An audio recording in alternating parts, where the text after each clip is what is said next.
Baik, Assalamualaikum warahmatullahi wabarakatuh. Kami dari kelompok 1C 2022 akan mempresentasikan hasil praktikum kami tentang sistem reproduksi wanita. Sebelumnya, perkenalkan diri kami terlebih dahulu. Nama saya Adina Nur Aziza dengan NIM 2200179. Perkenalkan, saya Desila Syailinda Maulida dengan NIM 2204380. Perkenalkan, saya Salsabila Yashfa dengan NIM 2204725. Dan rekan kami yang tidak bisa hadir yaitu Isanur Rahman, Jasmine Azahra, dan Hifzia Tio Pasaribu. Baik, yang pertama ada dasar teori. Sistem reproduksi wanita terbagi menjadi dua, yaitu organ reproduksi bagian luar dan organ reproduksi bagian dalam.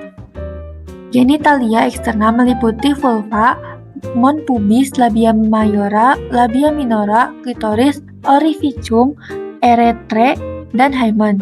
Genitalia interna meliputi ovarium, saluran tuba Fallopi, uterus, dan vagina. Wanita subur setiap bulannya akan melepaskan sel telur yang matang yang dikeluarkan secara bergantian dari salah satu indung telur yang terjadi setiap bulan secara periodik. Disebut dengan menstruasi.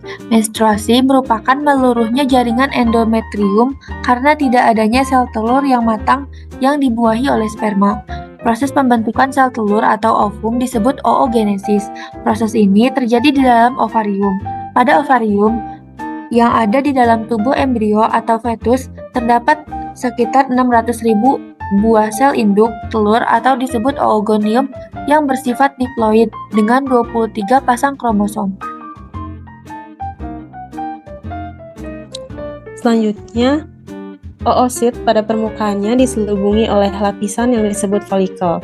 Di dalam folikel terdapat cairan yang memberikan makanan untuk perkembangan oosit. Folikel ini akan terus berubah hingga masa ovulasi. Hormon yang berperan dalam sistem reproduksi wanita adalah FSH, LH, estrogen, progesteron. Setelah terjadi fertilisasi, terbentuklah zigot yang akan masuk ke dalam uterus dan berkembang menjadi embrio. Di dinding rahim, embrio melanjutkan perkembangan dengan membentuk membran, yaitu kantong kuning telur, amnion, korion, dan allantois.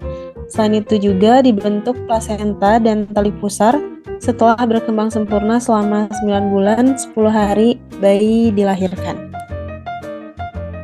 Baik, berikut adalah alat dan bahan yang digunakan pada praktikum kali ini. Ada yang pertama ada strip uji kesuburan, yang kedua ada strip uji kehamilan, kemudian ada sampel urin, pipet tetes, gelas objek, cover glass, NaCl 0,9% atau larutan fisiologis, kemudian ada mencit betina, methylene blue, dan aquades. Baik, berikut adalah metode untuk tes masa subur. Berikut merupakan langkah kerja untuk tes kesuburan atau ovulation test. Kami menggunakan ovulation test strip untuk menguji sampel urin.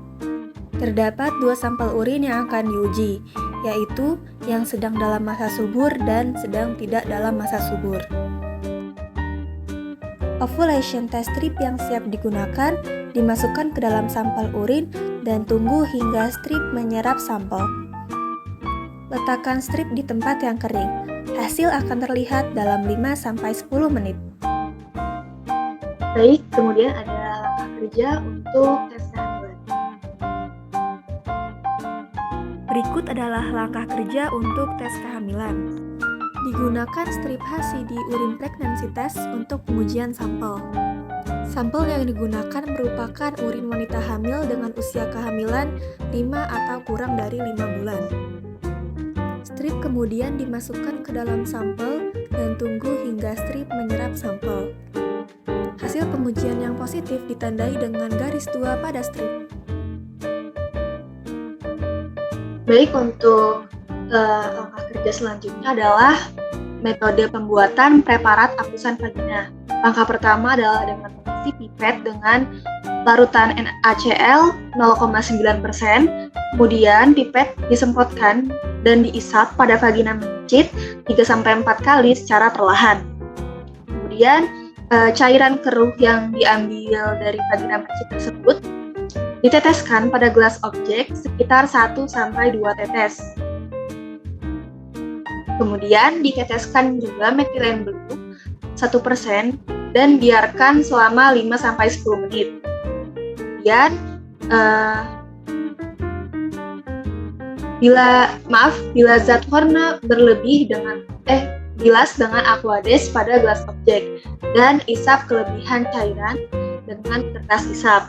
Kemudian tutup dengan gelas.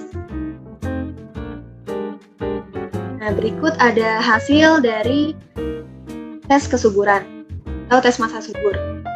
Hasil positif ditunjukkan dengan garis 2 pada strip ya. Jadi untuk tes kesuburan ini, strip test akan mendeteksi hormon LH, yaitu hormon yang diproduksi lebih pada saat ovulasi. Dan berikut adalah strip untuk tes kehamilan. Hasil positifnya ditunjukkan dengan garis 2 pada strip.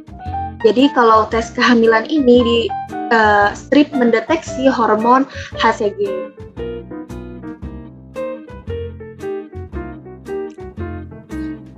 Selanjutnya ada pembahasan mengenai preparat dari ovarium mamalia. Yang pertama ada oosit primer, yaitu sel telur yang masih dalam tahap pengembangan awal atau tahap pertama dari oogenesis. Lalu selanjutnya ada epitel germinal. Ini adalah sel-sel gonad yang mengalami proses pembentukan sel kelamin, yaitu oogenesis pada betina. Lalu ada folikel primordial yang merupakan proses paling awal atau paling sederhana di ovarium yang selanjutnya nanti akan menjadi folikel dewasa. Lalu di sini ada zona pellucida. Lalu di sini juga ada cortex. Next. Nah, selanjutnya ada fase telur praestrus. Pada fase ini, periode persiapan sebelum estrus, yaitu hormon seperti estrogen meningkat, lalu menyebabkan perubahan fisik dan perilaku yang menandakan kesiapan reproduksi dari hewan tersebut. Selanjutnya ada fase estrus atau masa subur. Selama estrus, hewan betina mengalami kesiapan kawin dan mungkin menunjukkan perilaku kawin yang mencolok.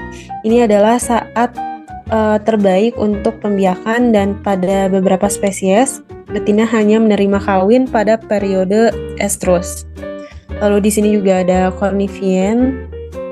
Selanjutnya ada fase metastrus.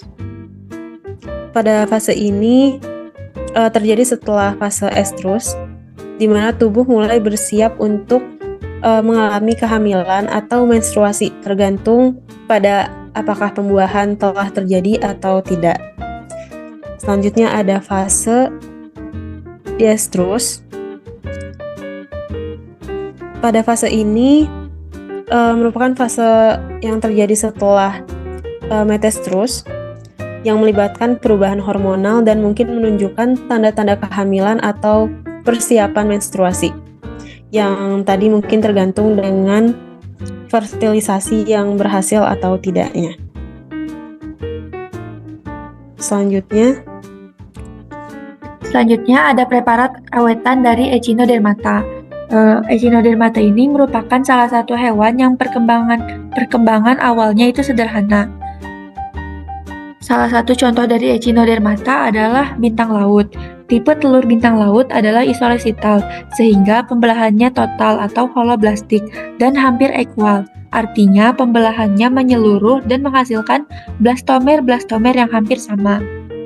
Pembelahan pertama itu tegak lurus atau meridional, melalui kutub anima dan vegetatif, menghasilkan 2 blastomer yang sama besar, atau embrionya berada pada stadium 2 sel. Selanjutnya ada pembelahan 2, yang juga meridional dan tegak lurus pada pembelahan 1, menghasilkan 14 blastomer yang sama besar. Selanjutnya ada pembelahan 3, horizontal dan tegak lurus pada kedua bidang pembelahan 1 dan 2. Karena bidang pembelahan ini tidak tepat di tengah, tetapi agak ke arah bawah kutub anima, maka ke-8 blastomer yang dihasilkan tidak sama besar. Selanjutnya ada pembelahan keempat, dan seterusnya adalah bergantian antara pembelahan meridional dan horizontal atau simultan, sehingga terbentuk embrio dengan jumlah sel 16, 32, 64, 128, dan seterusnya.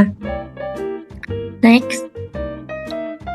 Selanjutnya ada blastula bintang laut adalah blastula lapis tunggal atau celloblastula, yang mana dindingnya terdiri dari selapis blastomer yang tersusun mengelilingi rongga blastula. Baik, sekian presentasi dari kami. Kami tutup. Wassalamualaikum warahmatullahi wabarakatuh.